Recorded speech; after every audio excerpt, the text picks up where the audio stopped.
Now, painting your walls and trim in an area like this that only has an 8-foot ceiling is very easy. It gets a little more complicated when you get to the stairway.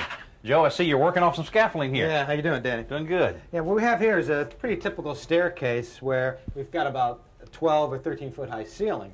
So to paint it using just one extension ladder would be a bit of a hassle because you'd be moving it all around. So what we have here is actually we're using 2 ladders. Using one extension ladder here at the base of the stairs where we place it against the step so it won't slip. Yeah, there's no way that'll slip. What of that? Now on this end, at the top of the landing, we used a step ladder. And we just clamped the plank. It's a 2x12. We just clamped it to the ladder, keep it from shifting around. And then you can adjust this up or down. Now you could actually not even use that ladder, I guess, and lay it right on the landing or on some of the steps. Right, depending on how tall you are or how high your ceiling is, you could put it right on the landing. I wouldn't put it on the step, though, because it's pretty shallow and it could slip off. If you put it on the landing, just let it extend out a good 3 or 4 feet. Okay, now this is a fairly typical stairway, but I've seen some that are really long and large, and you may have to put that actual ladder well away from where you're actually painting. What about the support of that? Well, here we have about 8 feet, which is plenty. This is plenty sturdy enough for one person to walk on. Anything beyond 8 feet, I'd support it with a vertical brace. Just stand a 2x4 underneath this and bring it right down onto the stairs. Whenever you pour paint directly out of a can, it always creates a bit of a mess, right? It gets into the rim and dries into little crusty bits, or it winds up dripping down the side of the can. So here's how to avoid that. And all you need is a roll of tape. This happens to be painter's tape. Make sure it's at least 1.5 inches or 2 inches wide. Tear off a piece, maybe 8 or 9 inches long, and stick it to the edge of the rim, just like that. I'm going to press it on really tightly. And this is important too. You want to make sure it extends 1 inch or 2 past the rim of the can. Take another piece about the same length, and again, stick it down 1 inch or so. Just press it down. Then these little tabs you want to fold under, and that creates a little bit of a spout, right? All right, so I'm going to pour it right into this little roller tray I have here. We'll pour some in. Only need a little bit. I'm just doing a little bit of a touch-up. Okay. I'm just going to get that dripping paint off, just like that. And now, when you pull this off, you have a nice, clean rim. For this simple solution, I'd like to share 2 tips for painting interior trim. Talk about window and door casings or baseboard like I have here. And all you need to paint quickly and efficiently are a paintbrush and a trim roller. This happens to be a foam trim roller. And the trim roller is great for putting paint onto the molding, and then we'll use the brush to smooth it out. So this is an excellent way to fill in all those little crevices. Don't worry about the paint being on a little too thick in sections or maybe even looking a little sloppy. That's okay. We're going to take care of that with the brush.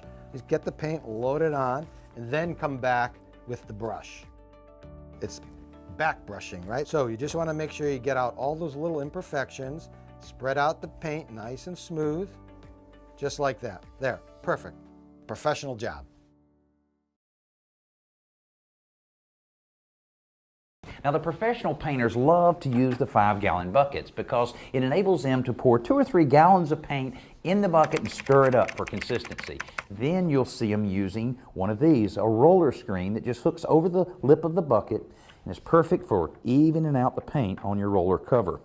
Now, it makes it a lot easier when you're rolling paint on a wall to have a good roller frame and a roller handle, but this is a part that's really important, the roller cover. A lot of homeowners tend to buy the cheapest one that's available. They end up very frustrated, realizing that it just doesn't hold much paint, and sometimes they just simply fall apart. Now, here's a few tips on selecting the right roller cover and a few techniques on how to use them properly. When you're picking a nap, normally you want to start for the walls is whether different type of textures you're dealing with. There's smooth, there's rough, there's semi-rough. And mainly, the smooth naps are good, but the problem is they do not have very much nap to them at all, and they can't hold particularly a lot of paint. The best nap to use is normally either a 1/2 inch or a 3/4 inch nap. You have 2 different options, either a synthetic or a lambskin. The synthetic is normally about half the price of the lambskin. It's good for maybe typically 1 or 2 rooms or something like that, or weekend projects. Now, when you get into a large house, you're going to actually have to do your whole house yourself. The lambskin is going to be a lot better. It's about twice at the price, but as far as cleanup and holding paint and getting it on the wall, that's going to be your best application. Always keep your roller screen facing yourself.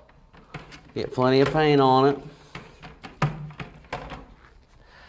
Try not to drip.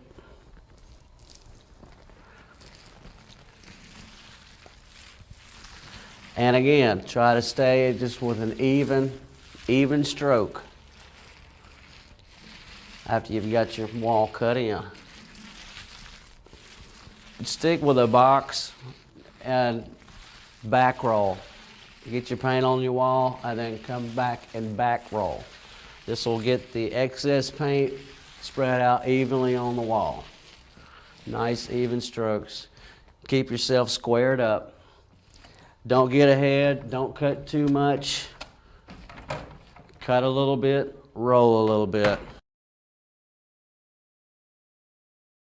The first step to painting countertops is thoroughly cleaning them so that the paint can adhere properly. Using a scouring pad is a good idea to ensure that the surface is perfectly clean. Next, mask off anything you don't want painted with painter's tape before you begin applying the bonding primer.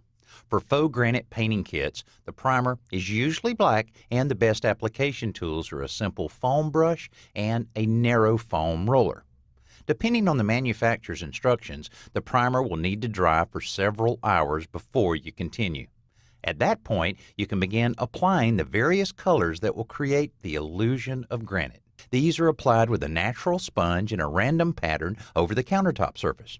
Most kits will direct you to apply them in a specific order to achieve a specific look. The key is to keep it random. You can aid this by occasionally rotating the sponge as you apply the paint. As the counter starts taking shape, you may want to add some diagonal lines of the darker colors to create the illusion of veins that are in natural granite, or even use a little of the black primer on an artist brush to create smaller veins. Finally, soften any hard lines with the sponge before leaving it to dry. Once dry, you can apply the first coat of sealer. Do this carefully so that you don't leave any lap lines with the roller. The sealer has a glossy finish, so lap lines and bubbles will be very obvious once it's dry. The last step is a second coat of sealer, and then you have a beautiful countertop. I'm getting ready to paint this door, and I'm going to be using a sprayer. A sprayer is definitely the way to go when you're painting a panel door like this, because it would just take way too long to use a brush and a roller. But I want to be able to paint both sides without waiting for the first side to dry. And here's how I'm going to do that. By putting screw hooks in the top of the door, one on each side, and a rope loop hanging from the joist, I can just hook them on there, and there you go. The door just hangs completely suspended. How cool is that? So now, when I go to paint, I can very easily paint the first side, spray paint the entire first side, then come around and paint the back side. And within just a few minutes, I have the whole door painted. We just have to wait for it to dry.